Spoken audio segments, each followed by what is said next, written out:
दोस्तों, क्या आप जानते हैं कि एलपीजी गैस से बदबू क्यों आती है, या फिर संसद भवन में उल्टे पंखे क्यों लगे हुए हैं, या फिर एक ऐसा देश है जहां लड़की को किडनैप करके शादी की जाती है। आज के इस एपिसोड में मैं आपके लिए ऐसे अनसुने फैक्ट्स लेकर आया हूं जिसे जानकर आपके दिमाग की बत्ती जल जाएगी। नंबर 1, क्या आप जानते हैं कि हमारे देश की संसद भवन में पंखे उल्टे क्यों लगे हैं? शायद नहीं जानते होंगे, चलिए मैं बताता हूँ। अगर आपने संसद भवन के सेंट्रल हॉल की कोई फोटो या वीडियो देखी होगी तो आपको पता होगा कि वहां पर पंखे उल्टे लगे हुए हैं। दरअसल जब संसद भवन बना तो उसका गुंबद बहुत ही ऊंचा बनाया गया था।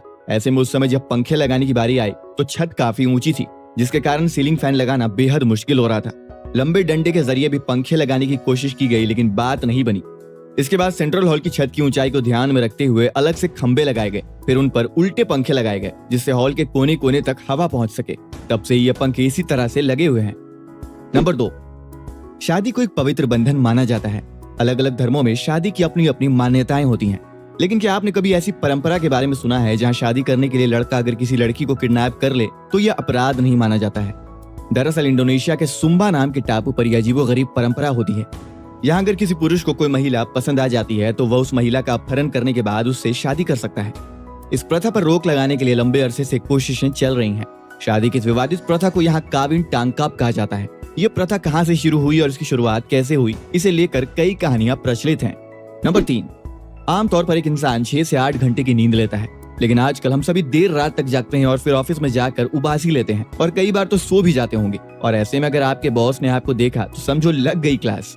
लेकिन अगर जापान में कोई एम्प्लॉय ऑफिस में सो जाए तो वहां ऐसा बिल्कुल नहीं होता है। जापान में ऑफिस में काम करते करते अगर कोई सो जाता है तो इसे पॉजिटिव माना जाता है। जापान के लोग मानते हैं कि आपने ज्यादा मेहनत की होगी और आप थक कर सो गए होंगे। अब आप सोच रहे होंगे कि काश मैं भी जापान में होता। नंबर 4, हम बचपन से अपनी किचन में एलपीजी सिलेंडर देखते आ रहे हैं। लाल रंग का वह भारी सा सिलेंडर जिसके बिना किचन किसी काम का नहीं रह जाता।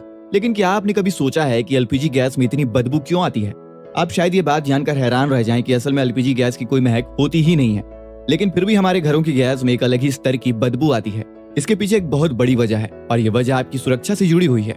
ये एलपीजी गैस जब तक सिलेंडर या पाइप में है तब तक बड़े काम की है, लेकिन अगर ये लीक करने लगे तो काफी खतरनाक और जानलेवा साबित हो सकती है। ऐसे में जरूरी है कि जब भी ये गैस लीक हो तो आपको तुरंत पता चल जाए। इसके लिए गैस के उत्पादन के समय इसमें मरकैप्टन नाम का एक केमिकल कंपाउंड मिलाया जाता है। सिलेंडर से निकलने वाली दुर्गंध इसी केमिकल कंपाउंड की होती है। अगर आज के इस एपिसोड में आपने कुछ नया जाना हो तो वीडियो को अपने दोस्तों और परिवार वालों के साथ शेयर जरूर करें। और अगर आप चाहते हैं हम आपके भेजे हुए फैक्ट्स पर वीडियो बनाएं तो आप अपने फैक्ट्स कमेंट में लिख सकते हैं। वीडियो अच्छा लगा हो तो वीडियो को लाइक करें और हमारे चैनल अनसुना ज्ञान को सब्सक्राइब करें।